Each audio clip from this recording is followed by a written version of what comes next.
Ito, day 3. Pagtanggal natin ng anchor ng mangga. Yan, nag-iba na kulay. Puti yan. Pilinisin nyo muna yung tubig. Tatanggalin yung mga lawan.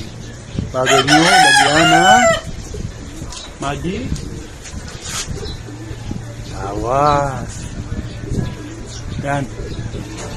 Mga kahayop ha. Signalan natin at lalagyan natin na tawas kanyang bibig. Hindi siya sipon hindi siya sipon pala talaga ko ha. Kaya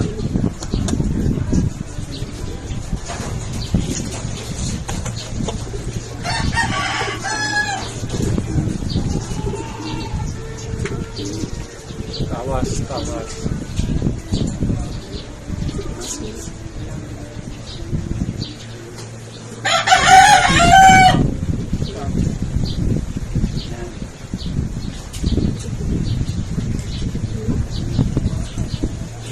Sili natin.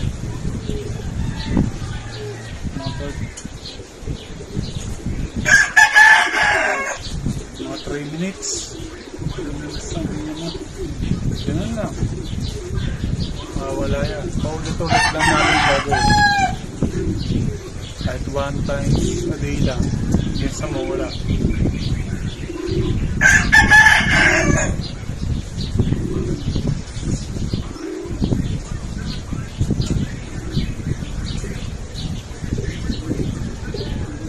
Bali, ito na yung data rin natin. Hindi ko na-upload yung day 1, day 2, day 3.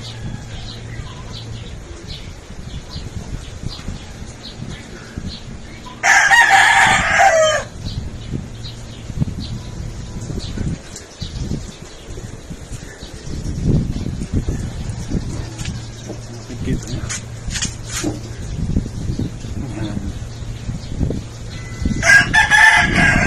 Basta bago nyo lagyan ng ganito ng tawas sa kanyang kanker sa affected area, hugasan nyo muna mabuti ang bunganga, yung mga laway-laway niya kasi namamaga, diba? Namamaga yung spoon niya dahil lang sa kanker. Okay, sige, sana'y makatulong sa inyo. Salamat, kayo pa.